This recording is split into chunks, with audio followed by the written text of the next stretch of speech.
The One Piece manga just confirmed the shocking end of the conflict on Pirate Island, where Monkey D. Garp was defeated and most likely captured by the Blackbeard pirates. Which is absolutely game-changing for the story, because this will surely lead to some world-altering events that could involve the Marines, Cross Guild, the Straw Hats, and even the secret ruler of the world, Imu. And that's not the only thing that happened in this chapter, because Koby also revealed what could be the future justice system of the Marines. Plus, he finally demonstrated his incredible new strength for the very first time. And to top it all off, we finally seem to be heading back to Egghead Island in the very near future, where we will finally see the events that will shock the world. But honestly, whatever twists are waiting for us on Egghead Island, it is going to be very hard to live up to the insanity of the hero of the Marines being defeated. Because back in chapter 1071, when Garp first announced that he was going to save Koby, I don't think anyone seriously thought that he would lose and be captured like this. Because in this chapter, Garp nearly takes out the island man Pizarro all by himself and shows off his impressive speed that even surpasses the former Admiral Kuzan, but he eventually does get surrounded by the Blackbeard pirates. Koby and the others have made it safely to the escape ship, which we'll discuss more in just a moment. And even though Koby desperately wants to return to help Garp, he is already being frozen by Kuzan, just like what happened to Saul back in chapter 397 back on Ohara, which might be some good foreshadowing here. But before we go any further into what this could possibly mean for Garp's future, let's first talk about what this means for Kuzan. And even though at this point you might say that it's just major copium from my end, but I'm still not convinced that Kuzan is evil, because maybe the Iceman knew that Garp was going to die from his stab wound in the last chapter, so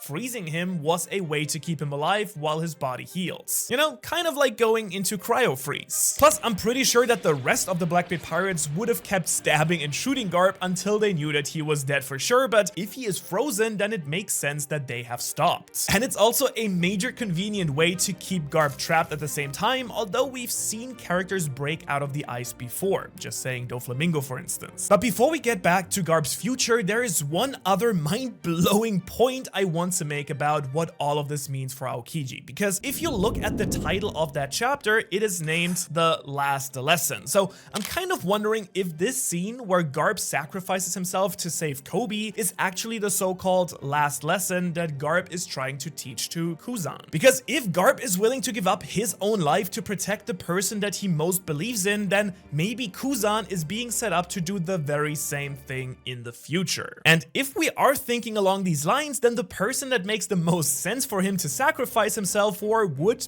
definitely be Robin. That's because, as we pointed out in the last chapter, Kuzan basically let her live after the destruction of Ohara, and then ever since has been waiting to see what type of person she will turn out to be. In other words, could we see him give up his own life to save Robin during the inevitable fight between Blackbeard's crew and the Straw Hats? Well, only time will tell, but whatever Kuzan's future role is in the story, I think it's fair to say that we all thought that Garp's role would be a whole lot different than what we see at the end of this chapter here. I mean, he is the hero of the Marines, and many consider him to be actually the strongest Marine, at least in his prime. Plus, on top of that, he is Luffy's grandfather, which means that he should have some major role left to play in the story, which could still turn out to be the case, just not quite the way that we were expecting it to. And also, while we covered last week's chapter, we speculated on exactly what could happen in the future if Garp was indeed captured. And to sum it up here, there are essentially three options for what the Blackbeard pirates could do with Garp. First, they could straight up kill him. I mean, since Kuzan though took the trouble to freeze him, that doesn't seem as likely at this point. Also, the narrator doesn't say that Garp is dead, it just says that his fate is unknown, so that also goes strongly against him being dead. Now, the second option was for the Blackbeard pirates to hand Garp over to Cross Guild to set up a sort of reverse Marineford arc, where basically now it was pirates executing a Marine. And the third option was for Blackbeard to try to ransom Garp to the world government in exchange for being recognized as an official kingdom, which was his original plan with Koby. Now, honestly, at this point, I do not really think that any of these three outcomes have changed much, but since it's now confirmed that Garp has been defeated, let's dive a little bit deeper into how each of these options could play out and why they would make a lot of sense for the story. Now, as I just said, the option that I still think is the way most most unlikely one is Garp straight up dying right now. I mean, the only real purpose that would serve is to inspire Luffy to get revenge and for Koby to inherit Garp's will of being a great honest marine, which just doesn't seem epic enough for a character like Garp at this point, especially since Luffy isn't even here. But that's of course nowhere near exciting, as if Garp gets turned over to Cross Guild for an execution, and with a 3 billion berry bounty,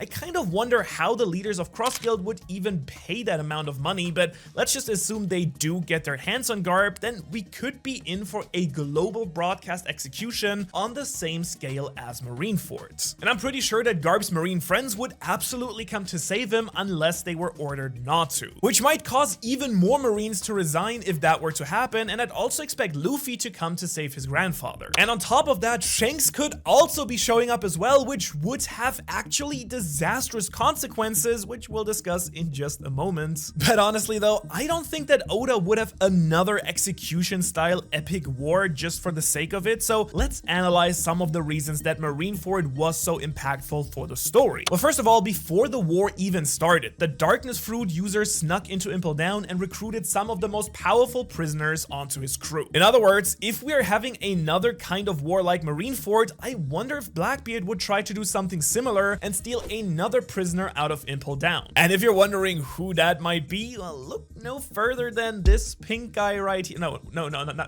this one. Yes, that's right. You may have forgotten that Doflamingo is actually still in jail, but he is, and more importantly, he knows some of the world government's most important and deepest secrets, in particular the national treasure of Marijoa, which still hasn't been confirmed exactly what it even is. And that is exactly the type of information I think that I'm sure Blackbeard would love to get his hands on. Which does bring us to the next important aspect of Marineford, which was that the person being executed had someone very special to them try to rescue them. And that special person, which was Whitebeard, ended up dying. But what's important about the former Yonko's death was that it was all part of Blackbeard's plot to steal a second Devil Fruit. In other words, even if we had a second Marineford style war, even if it was on a smaller scale than the first one, this could be another opportunity for Blackbeard to swoop in and steal another super powerful Devil Fruit, if you know what I mean. Maybe Luffy's fruit, Sengoku's Buddha fruit, or even one of the Admiral powers might make sense here. Or if it wasn't a Devil Fruit that Blackbeard is after, maybe he could be coming to steal Poneglyph copies during the chaos of the fighting. And if we focus more on Whitebeard dying, the final thing I could see possibly happening in this scenario is that Blackbeard takes advantage of the fighting to finally have his long-awaited showdown with Shanks. That's because at Marineford, Shanks offered to fight Blackbeard, but the Darkness Fruit user said that this wasn't the right time for them to fight. So what better opportunity to finally have this epic clash than at a reverse Marineford? And if they should fight, I would certainly be sweating that Shanks could die in the scenario, because I mean, we all know that Blackbeard is bound to be one of Luffy's endgame villains, so he probably won't be defeated by anyone other than Luffy,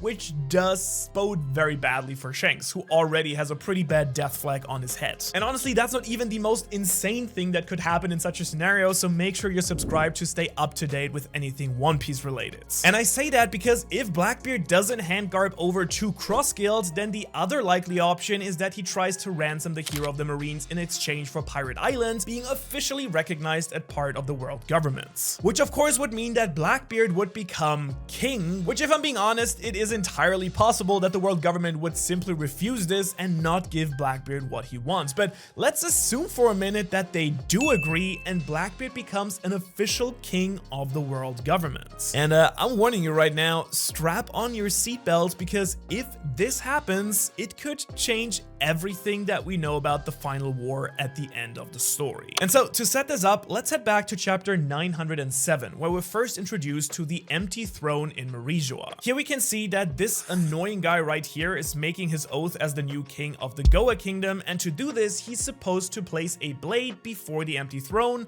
and swear to not try and seek control over other kingdoms. Now honestly, of course, no one really cares about Stelly, but this is important to think about if we're actually considering Blackbeard possibly becoming an official king of the world government. Because it's very reasonable to assume that Blackbeard would also be required to come in and make this oath before the empty throne. Now of course, Blackbeard would probably never keep that promise, but the key point is that Blackbeard Blackbeard would supposedly have access to Merijoa. And man, my mind is just going crazy when thinking about Blackbeard just strolling around the Holy Land, because who is to say that Blackbeard doesn't already know about some of the secrets hidden up there on the top of the red line? Could he already know about Emu? Possible. Or is there some other secret like a devil fruit tree that he might be very interested in? Honestly, there are so many possibilities in the scenario, and Blackbeard so desperately wanting to join the world government is very sus in my opinion. But if all of this does happen and Blackbeard finds himself in the castle, then I could see something happen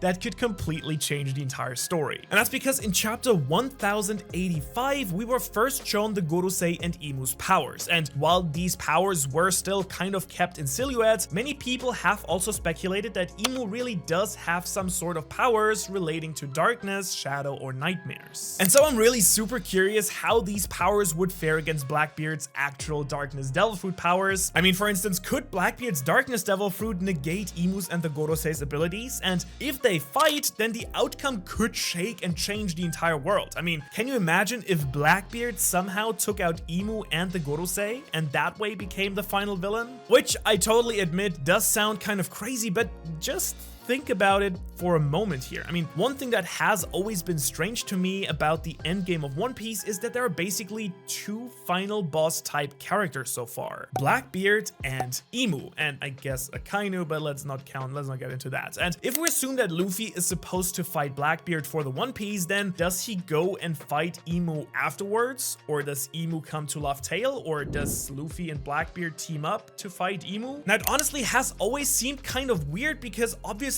finding the One Piece has always seemed like the obvious climax to the story. So wouldn't it make sense if those two final bosses fought each other first and only one emerged as the final supervillain? Wow, I didn't expect that we go that deep into theory territory in this video, and you might think I'm crazy for speculating all of this based on the simple fact of Garp being captured, but we've already seen how much a single event like this can change One Piece. I mean, just look back at not Garp, but Ace being captured by the Blackbeard pirates and all the mind-boggling madness that resulted in. But since we've talked so much theory stuff right now, there are still a few other super interesting points from this chapter that hint at the endgame outcome for One Piece. And the first is that we've seen Koby finally unleash a truly impressive attack, which is called Honesty Impact. Basically, we see Koby with a hockey-covered fist, which might be Conqueror's Haki by the way, that very much resembles Garp's devastatingly powerful Galaxy Impact